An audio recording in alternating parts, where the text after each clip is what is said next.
What if I told you we could take this bone stock 2024 AT4X, just my tuning? We go from 444 horsepower to 555 horsepower at the tires, 111 extra rear wheel horsepower, 25% more giddy up. Let me take you out in the truck and show you how it feels. It's been a fun couple of weeks here tinkering with the 24 L5P. Now obviously we've been tuning these 17 through 23 L5Ps for a long time, and a lot of you may think, like, there's just not that much different, right? Well, it is a totally new platform as far as tuning goes, and that means that while some of the tables transfer over, there are a lot of new tables and new strategies being used. So as tuners, it's a lot for us to learn, and it's fun, and it keeps things interesting. If you've been following this market, you've also seen that there have been other input-output style boxes, we'll call them, where 80 horsepower has been on the table, 60 to 80 horsepower. So getting extra power out of these emissions-equipped truck isn't necessarily something new, these 24s. What is new is our ability to custom tune, and let me tell you why that's important.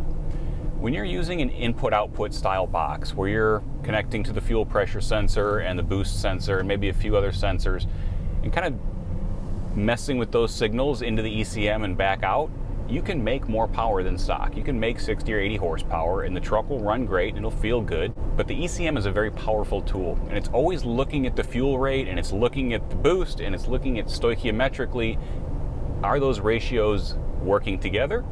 And not only that, but is that fuel rate and that torque output working with the emission system? So we want these trucks to run clean, we want them to run cool, we want them to run within the capacity of their thermal limits and their emission systems to keep them happy long term. The best way to do that is to let the ECM in on the card trick. So the ECM has to know, oh, there's more fuel coming in, oh, there's more air coming in, oh, there's more boost. And when the ECM knows all that, then the ECM has control of those things, and we get regen intervals that are good, like stock or less. And we get power that's awesome, that's clean, that's responsive, that lasts for the service life of the truck. All right, so let's talk about our tuning specifically. At Duramaxtuner, what are we looking for? What am I looking for in the truck as I'm driving? Now I have the Edge CTS up here, great gauge tool, by the way, for those looking. Love it for this platform. On the right-hand side, I have soot, barometric pressure, mass airflow gear. Soot, I'm looking for, okay, when I use that power, when I really whack the throttle and use that extra power, am I accumulating soot as fast as the factory does at full throttle, less than the factory does at full throttle, or significantly more than the factory, which is really bad, right? We don't want that, which a lot of these kind of piggyback style modules do. So we want regulated soot control, just a little bit of soot increment in line with the extra power we're using. In the center of the screen, you'll see exhaust gas temperature. So we're still going to keep the thermal controls on the truck. We want the truck to back down fuel rate as EGT comes up. We want to keep the truck safe. We want to operate the turbocharger and the fuel system within the factory constraints. Again, reliability, right? Underneath EGT is boost. So we're going to need some extra boost to get more airflow out of the truck. That's how we're going to make that stoichiometric, make that good ratio for when we add more fuel. More fuel, more air, more torque, more power. On the left side, I have some DPF PIDs, and then I have cylinder rate. And that cylinder rate really tells me, okay, does the truck know what's going on? So the only way to make more power is to make more torque, is to inject more fuel.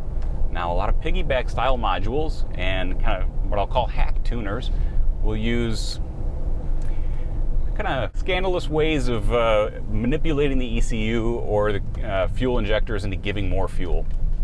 What I want to do is use the factory control style. So I want to say, okay, if you were from the factory injecting 120 cubic millimeters of fuel, you get a certain power level. To get to the power level I want 150 or 160. And then that way the ECU knows, okay, hey, there's more fuel going into the combustion chamber. That means we need more air. That means that our ratios are under control. That means that our DPF pressure is in line with the increase in air and fuel rate. If all this sounds like a lot of technical jargon and math, just stick with me here. This is how you make the truck run reliably, predictably, and get good service life out of the thing.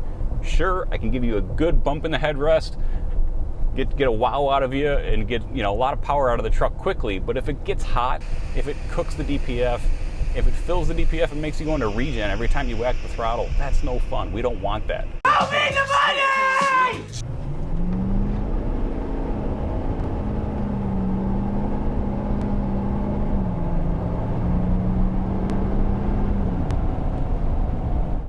That's right.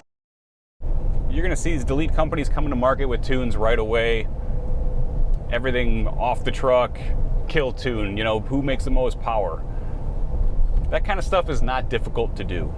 If you want a challenge as a tuner, the challenge is make the truck run safe, make it run within its limits, use the same thermal controls that are in it from the factory, maintain stoichiometric burn so that you don't have a cloud of soot coming out of the tailpipe.